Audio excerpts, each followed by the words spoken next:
31শে ডিসেম্বরের রাত। সবাই যখন নতুন বছরের অপেক্ষায়, তখন একটা ভুল কাউন্টডাউন চুপচাপ রেকর্ড হয়ে গিয়েছিল। দক্ষিণ কলকাতার একটা আবাসিক কমপ্লেক্স, ছাদে new year's eve party. Light, গান, হাসি, ফোন, ক্যামেরা সব একসাথে চলছে। সবাই শুধু একটাই মুহূর্তের অপেক্ষায়।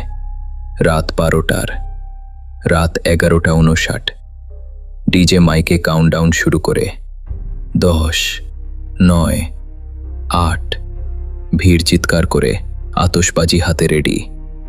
ঠিক তখনই অডিওর ভেতর দিয়ে আর একটা কণ্ঠ ঢুকে পড়ে।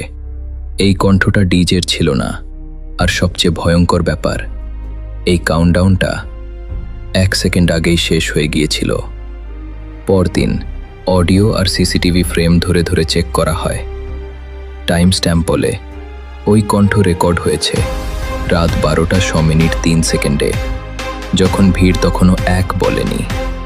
পুলিশ রেকর্ড ঘাঁটলে আর একটা তথ্য সামনে আসে। এই ছাদ থেকেই ঠিক 1 বছর আগে 31শে ডিসেম্বর রাত 12টায় একজন ঝাঁপ দিয়েছিল। ডেথ টাইম লেখা ছিল 12:00:00 03 সেকেন্ড।